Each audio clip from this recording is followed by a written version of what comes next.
Assalamualaikum students, this is Engineer Umair, your aptitude teacher, and we were discussing past year MCQs of NND University. So, welcome to my fourth lecture of online aptitude test preparation regarding ECAT physics. तो चलिए start करते हैं.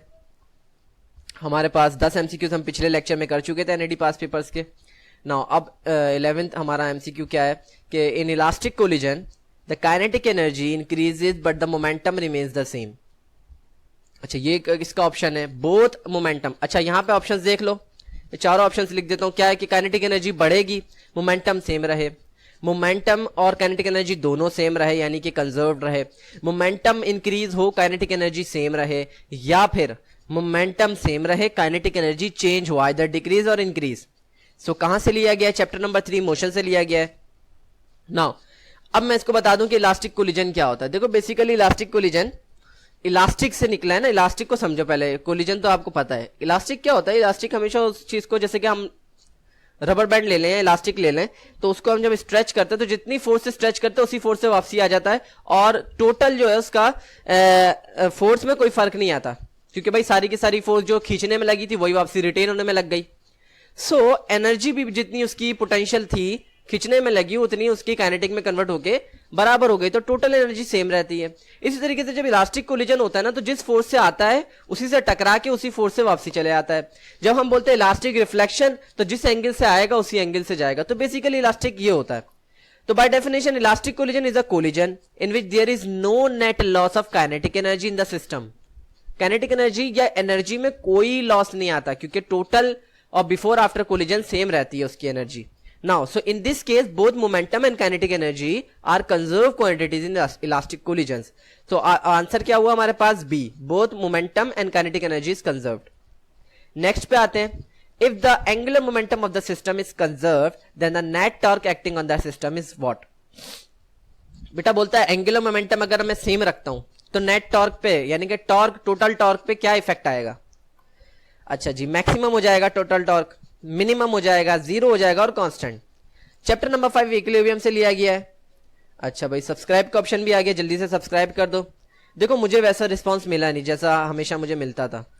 सो मैंने भी ये decide किया है कि मैं अब मजीद लेक्चर्स अपलोड ना करूं, क्योंकि इतना ज़्यादा क्वालिटी कंटेंट डालूं, इतनी मेहनत करूं और रिटर्न में मुझे वो रिस्पॉन्स ना मिले तो फिर फ़ायदा नहीं है.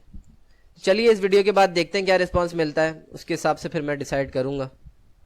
खैर आगे बढ़ते हैं. नेट टॉर्क मैं बता चुका था आपको. नेट टॉर्क इक्वल्स टू, हमें पता है पिछले लेक्चर में डिस्कस किया था कि rate of change of angular momentum is known as torque.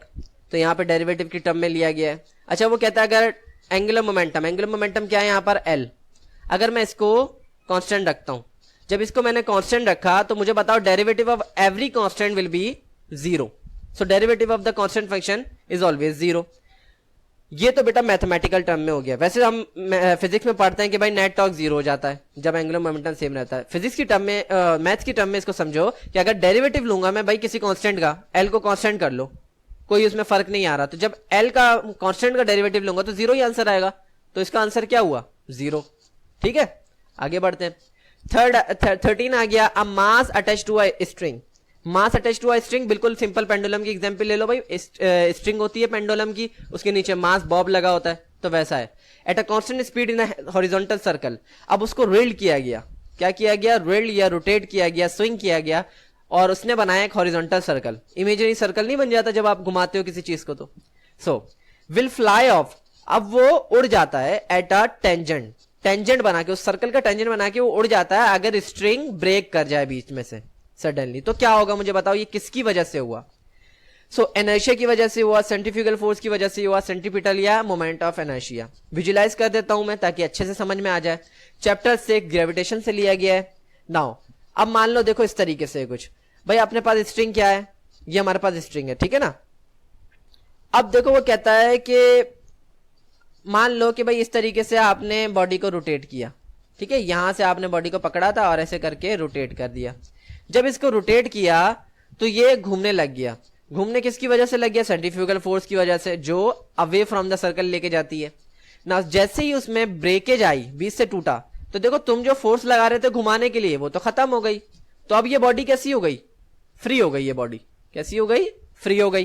तो इसका मतलब कि इस पे कोई फोर्स नहीं है। अब ये जो मूव करेगा वो अपनी एनर्जी जो स्टोर की थी इसने सर्कुलर मोशन में, उसकी वजह से मूव करेगा। So if string breaks the straight line motion in the absence of constraining force is an example of Newton's first law. तो न्यूटन फर्स्ट लॉ, जिसको हम लॉ ऑफ इनर्शिया भी कहते हैं, तो उसमें वो यही बताता है कि जब बॉडी पे कोई फोर्स ना हो और वो मूव करती रहे until unless some external force acted upon it, और वो रोक दे या रुकी हुई बॉडी को चला दे, तो ये बेसिकली इनर्शिया की वजह से होता था। ठीक है, तो इसका आंसर हमारे पास इनर्शिया है। अब मान लो कि कोई भी सर्कुलर मोशन होता है ना, तो उस पे जब भी तीन फोर्सेस लग रही होंगी, दो बेसिक फोर्सेस लग रही होंगी और तीसरी फोर्स पाथ बताएगी।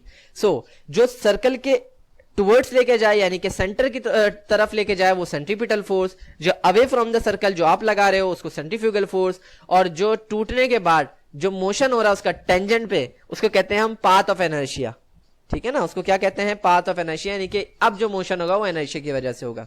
सो इसका आंसर क्या हो गया हमारे पास, इनर्शिया। नाउ नेक्स्ट पे आते हैं।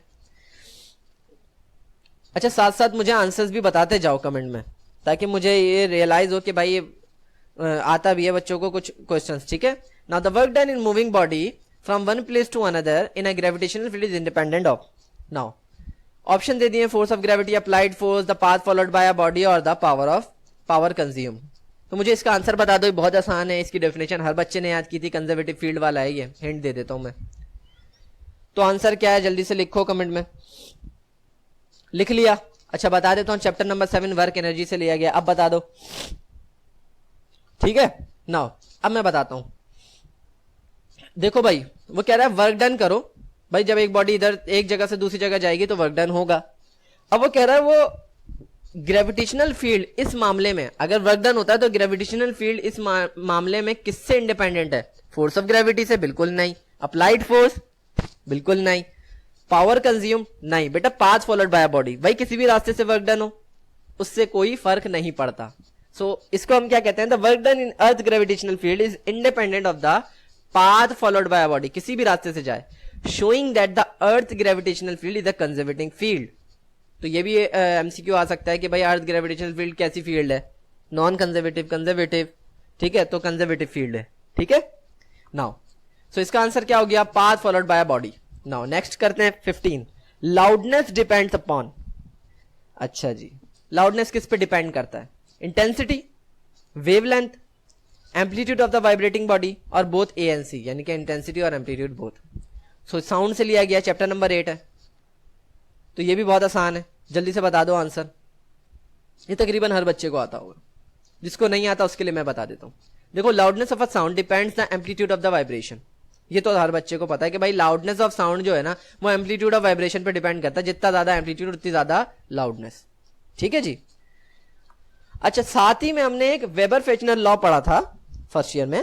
According to the Weber Fechner law, he states the loudness is directly proportional to the log of intensity. So log तो एक मैथमेटिकल प्रॉपर्टी है। तो बेसिकली ये क्या हुआ कि loudness is directly proportional to the intensity, यानी कि लाउडनेस ज्यादा so intensity will be greater. तो इस तरीके से पता लगा ये दोनों पे डिपेंड करता है। सो ये ऑप्शन करेक्ट होगा हमारे पास। So in this way D option is our correct option. Both A and C means intensity and amplitude of vibrating body, दोनों पे डिपेंड करता है loudness. Next 16, sodium chloride crystal is used for the diffraction of. Sodium chloride crystal किस diffraction में use होता है? X ray diffraction, Bragg's diffraction, white light, और both A B. Now chapter 9 nature of light से लिया गया है। अब वो पूछता है कि भाई अब देखो इधर विजुलाइज कर लो। देखो ये हमने एक्सपेरिमेंट पढ़ा था ब्रैग्स डायफ्रैक्शन में। देखो ब्रैग्स डायफ्रैक्शन में क्या होता था कि भाई इंटर एटॉमिक स्पेसिंग देखते थे, उसके थ्रू ब्रैग्स ने जो लॉ बताया था अपना, उसके थ्रू हम किसी भी क्रिस्टल की डायमेंशंस को मालूम कर सकते थे। तो उसके लिए उसने बताया कि एक इंसिडेंट एक्सरे को ट्रिगर करो, जब वो इंसिडेंट हो जाए किसी खास पर्टिकुलर एटम पे, तो वो जब रिफ्रैक्ट करेगा तो इस डायफ्रैक्टेड एक्सरेज प्रोड्यूस होंगी। तो ये सारी तमाम चीजें मैं रिपीट करना नहीं चाह रहा। तो बेसिकली ब्रैग्स लॉ तो था ही, ब्रैग्स डायफ्रैक्शन तो था ही, लेकिन उसने कौन सी रेस का इस्तेमाल किया था? X rays. तो इस तरीके से तो हमारा ए और बी दोनों करेक्ट होता है। तो हमारे पास आंसर क्या हुआ? बोथ ए एंड बी, क्योंकि ब्रैग्स डायफ्रैक्शन तो है लेकिन एक्स रेस यूज की थी उसने। सो बोथ, दोनों चीजें यूज होती हैं। और उसने जो क्रिस्टल यूज किया था वो सोडियम क्लोराइड, मतलब के टेबल सॉल्ट। ठीक है ना, टेबल सॉल्ट से मुराद उसने रॉक सॉल्ट यूज किया था। ठीक है, आगे बढ़ते हैं। 17 focal length of the lens is 30 centimetre and image is 5 times magnified than the object, find the object distance. बहुत इजी है, पिछले एक लेक्चर में बता चुका हूं।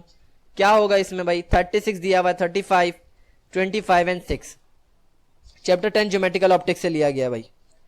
अब वो उसने कोई लेंस नहीं बताया कि भाई कॉन्वेक्स है कि कॉन्टैक्ट। अच्छा, कॉन्वेक्स कॉन्केव में हम माइनस प्लस का यूज करते हैं, यहां पे कोई नहीं बताया तो आप सिंपल यूज करना। ठीक है, क्या कि भाई उसने बताया कि इमेज इज 5 टाइम, इमेज के लिए हम क्यू लेते हैं और 5 टाइम्स लिया और मैग्नीफाइड। सो मैग्निफिकेशन का फॉर्मूला भी लगा सकते हो, लेकिन एप्टीट्यूड में टाइम नहीं होता, डायरेक्ट लिखो Q इक्वल टू 5P। अब कहता है ऑब्जेक्ट डिस्टेंस, यानी कि P मालूम करो। तो पता है लेंस फॉर्मूला यूज करते हैं, 1/f equal to 1/P plus 1/Q। So 1/30 focal length की जगह पे पुट किया 1/P प्लस 1/Q की जगह पर हमने पुट कर दिया 5P। ठीक है, तो इसको कैलकुलेटर में भी डायरेक्ट यूज कर सकते हो। कैसे यूज करोगे इसको कैलकुलेटर में भाई, आप सबसे पहले क्या दबाओगे, सबसे पहले आप ये यूज करो, यहां पे लिखो आप 1, नीचे लिख दो आप कितना 30 था ना, 30 लिख दिया आपने। यहां पे आप इक्वल्स टू दबा दो। इक्वल्स टू कैसे दबाओगे भाई, अल्फा और इक्वल्स टू। ठीक है, उसके बाद दोबारा ये ले लो। अब क्या करोगे, 1 नीचे क्या लिखोगे, P है, P तो नहीं होता हमारे पास, अल्फा दबाओ, X लिख दो। नेक्स्ट पे आओ, अब यहां पे क्या है, प्लस का साइन चाहिए, प्लस का साइन लगा दो। फिर दोबारा से ये ले लो फ्रैक्शन 1/, अब यहां पे कितना 5P, मतलब कि 5 अल्फा X। अब इक्वल्स टू नहीं दबाना, अब क्या करोगे, शिफ्ट सॉल्व, शिफ्ट सॉल्व करोगे, इक्वल्स टू दबाओ, आंसर तुम्हारे सामने आ जाएगा कितना 36। तो आंसर विल बी 36 सेंटीमीटर। ठीक है, आगे बढ़ते हैं। An ideal heat engine operates in Carnot cycle, Carnot cycle से पता लग गया कौन से चैप्टर से, between the temperature of 227 degree centigrade and 127 degree centigrade. यहां पे याद रखना केल्विन में कन्वर्ट करना पड़ेगा। It absorbs 600 joule of heat energy, find the efficiency of the engine। So 600 joule extra information है, उसकी ऐसा सच इतनी जरूरत नहीं है। हाँ, अगर एक और सवाल होता वर्क निकालने का तो उसमें ये यूज होता। मैं दोनों कंडीशंस करा दूंगा, टेंशन नहीं लो। नाउ आपके पास ऑप्शन आ गया है 20%, 40%, 80%, 100%। चैप्टर नंबर 11 हीट से लिया गया है। अब देखो ये अपने पास है इफिशियंसी का formula, efficiency equals to 1 minus T cold. T cold का मतलब लेस टेम्परेचर ऊपर रखेंगे, डिवाइडेड बाय टी हॉट, यानी कि ज्यादा टेम्परेचर नीचे रखेंगे, मल्टीप्लाई बाय 100 जो एफिशिएंसी के लिए यूज होता है। पुट करो वैल्यूज 1 माइनस 127 प्लस 273। कैलकुलेटर में डायरेक्ट करते हैं, क्या करेंगे कि 1 माइनस यहां पे लिख दो 127 plus 273 divided by 227 plus 273 put कर दिया मैंने, इक्वल्स टू दबा देता हूं 1/5 मल्टीप्लाई बाय 100 कर दो, answer will B 20। So answer क्या आया हमारे पास 20। सो इस तरीके से 20% आ गया, तो ए ऑप्शन करेक्ट है ना। अब वो कह सकता था ये 600 जूल कहाँ काम आएगा ना, 600 जूल के लिए वो सवाल कर सकता था, जो मैं यहां पे नहीं किया उसने। वो क्या है कि भाई efficiency equals to work output upon heat input. वो बोल देता भाई वर्क निकाल के दिखाओ मुझे, ये सारी इंफॉर्मेशन के थ्रू आप एफिशिएंसी निकालते। वर्क आउटपुट कैसे निकालते आप, आपको हीट इनपुट दी हुई है, एफिशिएंसी की जगह आप 1/5 रखोगे, ना कि 20%, क्योंकि यहाँ पे एफिशिएंसी परसेंट नहीं होल नंबर में लिखनी है। सो इक्वल्स टू यहां पे क्या आ गया, वर्क आउटपुट अपॉन 600। तो हीट इनपुट की जगह आपने 600 रखा, इसको सॉल्व किया, क्रॉस मल्टीप्लाई किया, इट विल बी 120 जूल्स। ठीक है, तो आंसर हमारे पास वैसे 20% है। आगे बढ़ते हैं 19। In which process does the internal energy of the system remains constant. कौन सा ऐसा प्रोसेस है जिसमें इंटरनल एनर्जी सेम रहे, एडियाबैटिक है, आइसोथर्मल है, आइसोकोरिक है ना आइसोबैरिक। तो चारों उसने प्रोसेसेस बता दिए। चैप्टर 11 अगेन हीट से लिया गया है। बता दूं आइसोथर्मल में क्या होता है, in isothermal process temperature is constant, पता है थर्मल से मैंने समझाया था पिछले लेक्चर में भी। Now hence internal energy of the system remains constant. तो इंटरनल एनर्जी क्या रहेगी, कांस्टेंट रहेगी। ठीक है ना, अगर टेम्परेचर सेम रहेगा। तो हमारे पास ऑप्शन तो पता लग गया।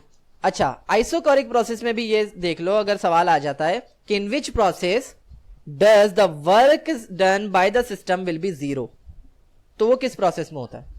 सो An isochoric process is a process in which volume is held constant. Isochoric में वॉल्यूम कांस्टेंट होता है, तो वर्क का फॉर्मूला होता है P delta V. If delta V यानी कि change in volume is no change, अगर कोई भी चेंज नहीं हुआ तो change in volume will be zero. तो zero multiply by P will be zero, so work done will be zero. तो याद रखना आइसोकोरिक में वर्क डन जीरो होता है, आइसोथर्मल में इंटरनल एनर्जी सेम रहती है, तो इसका आंसर क्या हो गया? Isothermal. Now come towards the 20. A charge is Q is enclosed in a Gaussian sphere. If its radius is doubled, then delta phi is. Answer बता दो इसका जल्दी से. भाई Q चार्ज है अपने पास, गॉसियन स्फीयर है, रेडियस डबल कर दो तो डेल्टा Q यानी कि डेल्टा फाई क्या होगा? फाई क्या है यहाँ पे? फ्लक्स है बेसिकली. सो हाफ हो जाएगा, 4 टाइम्स हो जाएगा, ट्वाइस या रिमेन सेम. चैप्टर 12 इलेक्ट्रोस्टैटिक्स से लिया गया है. मान लो ये कोई चार्ज है, ठीक है ना, इसका एक रेडियस होगा, उसने एक रेडियस में एक गॉसियन सरफेस लिया थोड़ी सी दूर ना, एक गॉसियन स्फीयर ले लिया, उसमें चार्ज को डिस्ट्रीब्यूट किया. अब क्या होगा बेटा, अगर उस रेडियस को डबल कर दूं मैं, तो वो कह रहा है क्या होगा? तो अकॉर्डिंग टू गॉसेस लॉ भाई मैं बता देता हूं कि यार सिर्फ चार्ज की रेडियस से इंटेंसिटी कम ज्यादा होती है, फ्लक्स की, charge electric lines of forces की इंटेंसिटी कम ज्यादा होती है, फ्लक्स पे कोई फर्क नहीं पड़ता.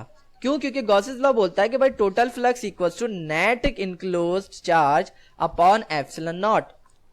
सो कुछ इस तरीके का रिलेशन बनता है कि भाई ई बराबर होता है 1/4 pi epsilon naught q upon r square, और ए क्या है? एरिया है, एरिया किसका? स्फीयर का, which is 4 pi r square. Put करते हैं आर स्क्वायर से आर स्क्वायर कैंसिल, 4 से 4 कैंसिल, पाई से pi cancel, it will be q upon epsilon naught. तो मुझे बताओ इन दोनों में कहीं रेडियस आया? नहीं आया. तो सिंस ये फ्लक्स जो है वो चार्ज पे डिपेंड करता है ना कि रेडियस पे, so it will remain same. तो आंसर क्या होगा? The flux is independent of the radius R of the sphere, so the answer will be remain same. So if radius is double और twice और 4 time, the flux will remain same. 21. A power line of 3 kilowatt, 3 kilowatt, watt से पता लगा power. Electric wire is connected across 250 volt, potential difference दे रखा है. How much current does the wire take? भाई power दी है, volt दिया हुआ है, करंट बताओ कितना. तो मैं बता देता हूं भाई, ऑप्शन दिया है 6 एम्पियर, 12 एम्पियर, 1.5 एम्पियर और 10 ampere. Chapter number 13 current electricity. बेटा लेक्चर को लाइक कर दो सबसे पहली बात, ठीक है ना, क्योंकि बहुत मेहनत लगती है और आप लोग रिस्पॉन्ड नहीं करते तो फिर मजा नहीं आता. खैर, now P equals to I square R. देखो एक ये फॉर्मूला पढ़ा था हमने पावर का, कैसे आया था ये? देखो ऐसे आया था, P इक्वल्स टू वी आई. तो जब हमने आई वी की जगह पर ओम्स लॉ लगाया था, V equals to I R, तो इस तरीके से आई स्क्वायर आर बन गया. अच्छा अभी अपने पास क्या है? पावर है, वोल्ट और करंट मालूम करना है, तो ये फॉर्मूला फीजिबल रहेगा. ये फॉर्मूला लगाओ तो 3 मल्टीप्लाई बाय 1000 विल बी 3000. क्यों किया मैंने? 3 किलोवाट था तो हमेशा वाट में रखते हैं, तो 1000 से मल्टीप्लाई कर दिया. वोल्ट की जगह 250, आई क्रॉस मल्टीप्लाई किया, 0 से 0 कैंसिल, 25 से 100 करा तो 4 आया, 4 मल्टीप्लाई बाय 3 कितना होता है? 12. So it will be 12 ampere. तो answer will be 12 ampere. As the plates of parallel plate capacitors moved closer together, the capacitance. भाई जैसे जैसे कैपेसिटर की प्लेट्स जो होती हैं, जो टर्मिनल्स होते हैं वो करीब करीब आएंगे, तो कैपेसिटेंस पे यानी कि एबिलिटी टू स्टोर चार्ज, उस पर क्या फर्क पड़ेगा? ऑप्शन दे रखे हैं increase decrease, first increase decrease, remain change. Option बता दो जल्दी से कमेंट में, मैं रुका हुआ हूं, पॉज करो जल्दी से आंसर बताओ. Chapter 13 current electricity. ये फिर आ गया यार, अबे भाई कर दो सब्सक्राइब यार. अच्छा, कैपेसिटेंस इज डायरेक्टली प्रोपोर्शनल. नहीं, ये तो डायरेक्टली नहीं है, इनवर्सली है. सो क्या पता लगा कि capacitance is inversely proportional to spacing, यानी कि जैसे जैसे करीब लेकर आएंगे कैपेसिटेंस की वैल्यू में क्या फर्क आएगा? यानी कि स्पेसिंग कम करोगे तो कैपेसिटेंस बढ़ेगी, यानी कि कम जगह पर ज्यादा चार्ज डेंसिटी प्रोड्यूस होगी. सो इनवर्सली प्रोपोर्शनल है. तो देखो ये अपने पास कैपेसिटर है, ये बीच में डाइलेक्ट्रिक मीडियम भी कभी कभार दे रखा होता है, कभी खाली रख देते हैं, तो खाली मीडियम में भी आपके पास स्पेसिंग होती है. तो वो क्या कहता है कि भाई इस प्लेट और इस प्लेट के दरमियान का जो डिस्टेंस है ना, अगर इसको मैं इन दोनों प्लेट्स को करीब करीब ले आऊं, भाई इसको मैं इधर ले आऊं, इसको करीब ले आऊं, तो करीब लाने से क्या होगा, चार्ज डेंसिटी इंक्रीज होगी, तो इस कैपेसिटी इंक्रीज होगी। तो स्पेसिंग कम हुई, कैपेसिटेंस इंक्रीज हुई, स्पेसिंग बढ़ेगी, कैपेसिटेंस डिक्रीज होगी। यहां केस में क्या हो रहा है, आपके पास क्लोज हो रहा है, तो क्या होगा, कैपेसिटेंस इंक्रीज होगी।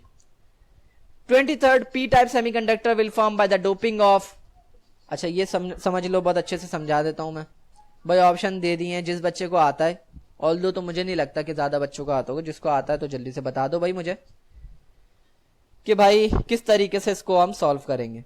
भाई पी टाइप कैसे बनता है, किस डोपिंग से बनता है, हमें पता है भाई पी टाइप सेमीकंडक्टर में टेट्रावेलेंट तो लाजमी होगा, यानी कि जर्मेनियम और सिलिकॉन तो लाजमी होगा, इसके अलावा क्या कौन से मटेरियल्स होंगे। तो पी टाइप को समझने के लिए चैप्टर नंबर 16 इलेक्ट्रॉनिक्स से लिया गया है।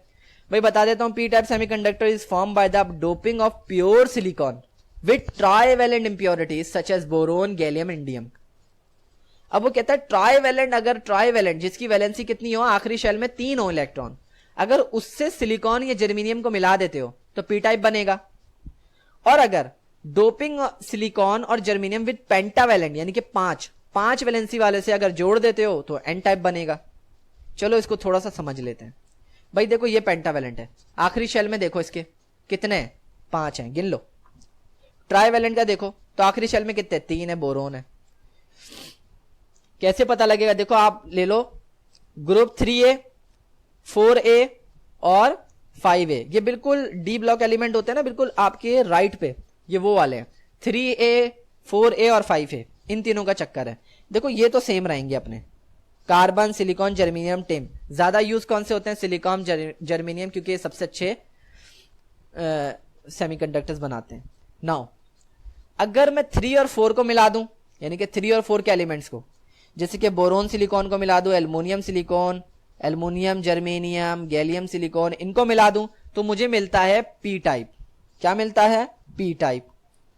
अगर मैं 4 और 5 को मिला दूं, यानी कि silicon nitrogen, silicon phosphorus, silicon arsenic, germanium arsenic, antimony यानी कि एसबी, ये बहुत ज्यादा मिलता है हमें, तो इससे मिलता है एन टाइप। तो आपको यहां तक समझ आ गया होगा। तो देखो अभी इधर देखो पी टाइप की बात हो रही है, तो देखो अगर इनमें से कोई एलिमेंट्स हो ना, इनमें से, तो हमारे पास आंसर सही हो जाएगा, यानी कि बोरोन, एल्युमिनियम, गैलियम, इंडियम। तो अभी इधर देखो, देखो लिथियम तो हो नहीं सकता क्योंकि इसके ये पहले ग्रुप का है, तो इसका एक ही इलेक्ट्रॉन होता है, तो ये ऑप्शन गलत हो गया। सोडियम, सोडियम भी पहले ग्रुप का, ऑप्शन गलत हो गया। अब क्या किया जाए, तो अब 2 ऑप्शन बचे। अब देखो आर्सेनिक और एसबी ये 5th ग्रुप के हैं, ये भी हमने देखा, तो वो तो एन टाइप बनाते हैं, तो सही आंसर क्या हुआ, गैलियम एंड इंडियम। ठीक है, तो इस तरीके से हमें आंसर पता लगा, गैलियम और इंडियम। आगे बढ़ते हैं। If positive terminal of the battery is connected with the P type terminal and negative terminal is connected with the N type N terminal of the diode, then क्या होगा भाई, forward बाइस हो जाएगा। अगर पॉजिटिव पी से मिले, negative N से मिले, देखो अल्फाबेट से समझ लो, पी से मिले, एन से मिले, तो क्या बनेगा, forward, reverse, both forward reverse, ये तो हो ही नहीं सकता। Increase the width of junction, ये तो पीएन जंक्शन की बातें ले आई है, ये तो है ही नहीं। तो 2 ऑप्शन है ऊपर के, फॉरवर्ड या रिवर्स। आंसर बता दो जल्दी से मुझे, तुक्का मारो जल्दी से। चैप्टर 16 इलेक्ट्रॉनिक्स, देखो भाई जिसने तुक्का मार लिया तुक्का मार लिया, और जिसको नहीं आता वो समझ ले। देखो अगर पॉजिटिव जो है वो पी से मिलेगा, ठीक है, और नेगेटिव जो है वो एन से मिलेगा, तो सीधा सीधा फॉरवर्ड होगा। कैसा, फॉरवर्ड करंट होगा, तो क्लोज सर्किट होगा, सर्किट चल रहा होगा अपना बढ़िया। लेकिन अगर P type, P terminal N terminal से मिल जाए, सॉरी हाँ, P terminal of the battery N type से मिल जाए, देखो ये कैसा है, नेगेटिव टर्मिनल पी टाइप से मिल गया और ये पॉजिटिव टर्मिनल एन से मिल गया। तो जब एन से मिल जाएगा ये उल्टा हो जाएगा, पी एन से मिले और एन पी से मिले, तो यहां पे ओपन सर्किट होगा। जब ओपन सर्किट होता है तो वो किसकी वजह से होता है, रिवर्स बाइस हो जाता है। तो यहां पे फॉरवर्ड बाइस, क्योंकि पी से मिला और एन एन से मिला, तो फॉरवर्ड बाइस विल आकर। अच्छा 25 and the last MCQ is hydraulic press is based on, सबसे आसान है, बच्चा बता देगा मुझे, बचपन से पढ़ते हुए आ रहे हो, Hooke's law, Archimedes principal, Stokes law या पास्कल्स लॉ। तो बेटा पास्कल्स लॉ इसमें, क्यों, क्योंकि भाई हाइड्रोलिक प्रेस ले लो चाहे, ये सब एप्लीकेशन किसकी है? पास्कल्स लॉ की। हाइड्रोलिक प्रेस लो, हाइड्रोलिक लिफ्ट ले लो, या फिर हाइड्रोलिक ब्रेक ले लो जो गाड़ियों में होता है। ये सब पास्कल्स लॉ के प्रिंसिपल पे चल रहा होता है। ठीक है, तो आई होप आप लोगों को समझ आया हो। तो बेटा मैं 3 चीजें मांगता हूं फीस के तौर पे। लाइक कर दो इसको, शेयर करो, अपने तक नहीं रखना क्योंकि इसमें बड़ी मेहनत लगी है और ये काफी यूजफुल होगा मेरे अंदाजे के मुताबिक, क्योंकि मुझे इसका फीडबैक थोड़ा सा बेहतर मिला था कि बच्चों को समझ आ रही थी चीजें। ठीक है, तो इसको शेयर कर देना अपने दोस्तों में। और एक चीज तो मस्ट होती है, वो है सब्सक्राइब। तो नीचे एक सर्कल भी बना हुआ आ रहा होगा, उस पर क्लिक कर देना। So thanks for watching and goodbye. I hope कि आप लोगों को समझ आए। यार देखो, जो रिस्पॉन्स मुझे चाहिए है ना, वो मुझे दे दिया करो, कि मैं बता दूं कि मेरी मेहनत बहुत लगती है। ठीक है, सो आई होप आप लोगों को समझ आया। Thank you so much.